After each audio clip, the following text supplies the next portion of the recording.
Cara, que episódio foi esse? Literalmente, essa festa virou um enterro, né? E muita coisa aconteceu, muita referência a revistas antigas, a revistas novas. Parece que inovaram de uma forma que pegaram histórias de antigamente e histórias atuais e unificaram em uma só, trazendo aí esse contexto maravilhoso que foi o episódio 5. Quebrou com a nossa mente, né? Ninguém tava esperando por isso. Se quiser continuar aqui, ó, passa a nossa vinheta pra nossa análise, porque o episódio foi de explodir cabeças.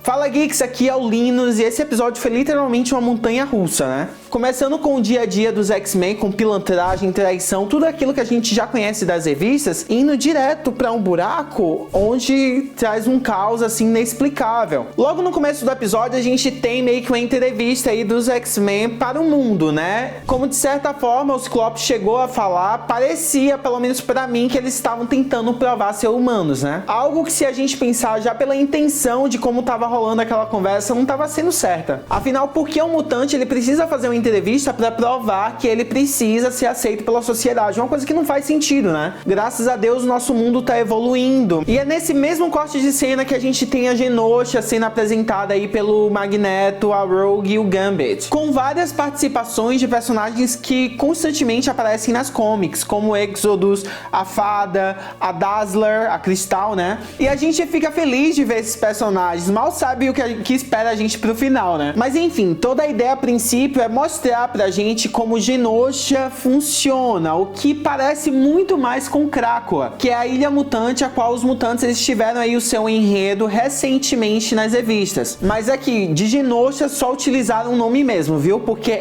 foi Krakoa que criou um conselho para mutantes, que foi o que a gente viu. Inclusive, a Moira, ela fazia parte desse conselho de uma forma secreta. Eles adaptaram isso pra animação também. E ficou muito claro o objetivo deles de mostrar tudo isso, né? De mostrar que os mutantes, eles conseguiriam viver em harmonia e em paz, para no final a gente aí ter meio que aquele toque, aliás não, toque não, um choque, né? De decepção, de ver que tudo foi a ruínas. Mas além da gente ver vários personagens interessantes, também tivemos aí várias referências às comics, como por exemplo a parte em que a Jean Grey ela acaba pegando a Madeline e o Scott no pulo, né, lá na cama. Aquilo ali foi claramente uma referência às terapias que a Emma Frost tinha com o Scott nas comics. E logo depois os dois se tornaram um casal, ou seja, eu não acho impossível no final a Madeline terminar com o Scott. Vamos se preparando, porque se tem uma coisa que essa animação tá trazendo pra gente é surpresa. Então assim, sai totalmente do que você já conhece das comics ou dos desenhos e se prepara para algo novo, porque os enredos eles estão sendo mixados com coisas de antigamente e coisas novas. Vampira e Magneto. Também tivemos aí a continuação dessa novela dos dois, com o Eric literalmente fazendo uma pressão para que a Vampira pudesse ficar com ele. Algo que na minha opinião aí foi bem relevante ele ter tido essa ideia, mas que nos trouxe meio que uma pulga atrás da orelha. Eu tô desconfiando há muito tempo dessa senadora loira que tá ajudando o Magneto, né? Que ajudou ele a tornar a Genosha uma nação mutante. E eu já estava meio que com um pé atrás dela nos dois primeiros episódios. Aí quando chegou nesse episódio e o Magneto ele afirma que convidou a Rogue para ser a rainha dele, ela fez uma cara não muito amigável e mais preocupada, né? O lance é o seguinte, a Mística, aquela que vocês conhecem que troca de forma, ela é a mãe da Vampira. E é aquela mãe má que ela falou nesse mesmo episódio.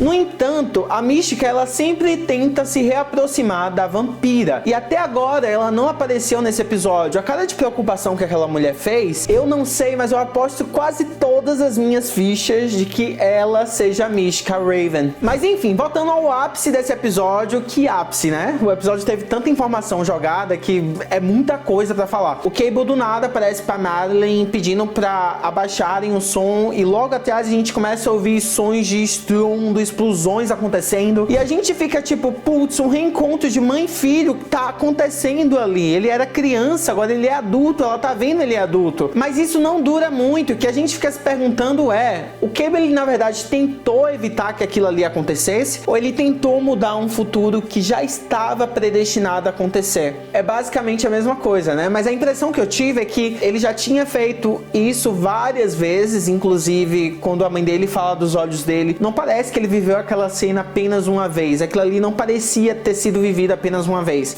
Eu ainda tenho esperanças de que, tipo, se eles forem mudar o roteiro do que aconteceu nesse episódio, o Cable com certeza vai estar envolvido aí em algum plot envolvendo Dias de um Futuro Esquecido. Mas depois disso, só foi desgraça que aconteceu com os X-Men. É incrível, se a mansão não explode, como acontece nas comics, alguma coisa vai explodir pra matar um monte de mutante. E a gente já estava esperando isso de Genosha, né? Muita gente já estava esperando isso. Só que a gente não esperava que isso fosse acontecer tão cedo e num episódio tão tranquilo, porque o começo do episódio é literalmente eles vivendo assim a melhor vida deles na nação mutante. E aí, somando tudo que a gente viu com a morte de um monte de mutante lá ao vivo, sendo mortos por sentinelas, a Callisto, coitada, morta lá na cama, a Dazzler, que a gente tinha visto também morta, e um monte de sentinela sendo jogado na ilha lá pra terminar o trabalho. E aí nos resta uma última esperança, que é o Magneto, a Vampira e o Gambit tentar lá salvar os Morlocks, salvar o resto das pessoas que estão tentando sobreviver a esse caos. E eu vou estar mentindo aqui pra vocês em dizer que foi tipo super de boa, assim, sabe? Teve umas cenas que foram muito pesadas nesse episódio, foram pesadas em serem algo adulto mesmo, e eu não falo nem em relação ao sangue que a gente viu. Vocês têm noção que a morte do Magneto foi literalmente uma referência ao que aconteceu com os pais dele? Ao genocídio em massa que foi causado pelo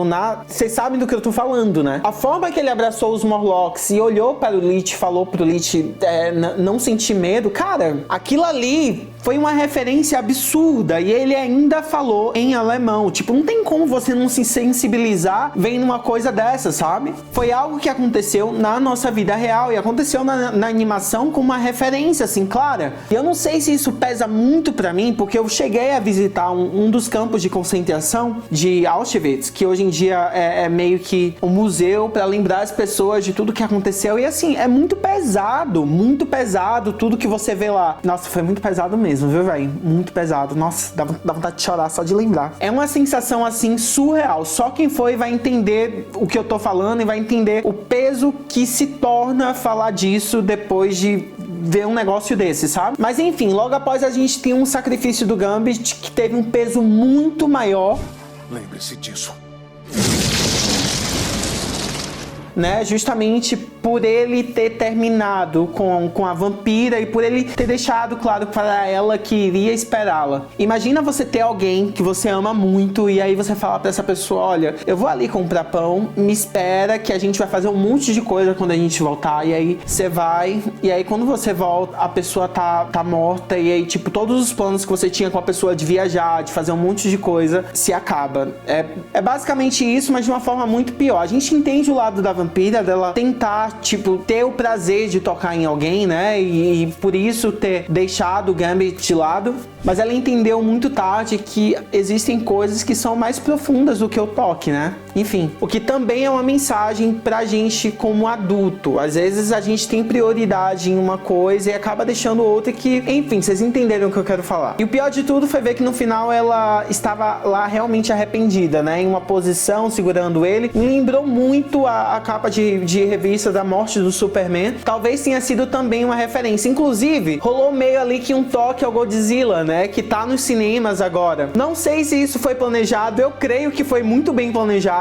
Mas é bom ver a forma em que eles estão construindo esses diálogos, né? De longe, os diálogos de X-Men 97 estão sendo os melhores possíveis. Mesmo que curtos, estão mexendo um pouco na nossa cabeça, né? Mas enfim, o massacre de Genosha aconteceu aí, vários mutantes morreram. Talvez esse seja o melhor episódio até agora aí da animação, pelo menos pra mim. Inclusive o Demaio, ele afirmou que o episódio 5 foi apenas um esquenta, viu? Que os melhores episódios aí dessa temporada serão o 8, o 9 e o 10. Ou seja, isso daí não foi nada e a gente tem que esperar mais. Mas enfim, agora eu acredito que com a destruição de Genosha aí, vários mutantes possam ir para o Instituto Xavier e que agora lá realmente assim se torne uma escola. Algo que já era chamado, né? Instituto do do Professor Xavier, mas tipo, era só um grupo ali pequeno, mas eu acho que a partir de agora eles realmente vão se tornar uma escola. Inclusive, muitos personagens que apareceram nesse episódio, incluindo a Emma Frost, são extremamente importantes para plots futuros. Eu não sei se eles vão fazer isso na animação também. Aliás, a Emma, ela libera a segunda mutação dela, que é a forma de diamante,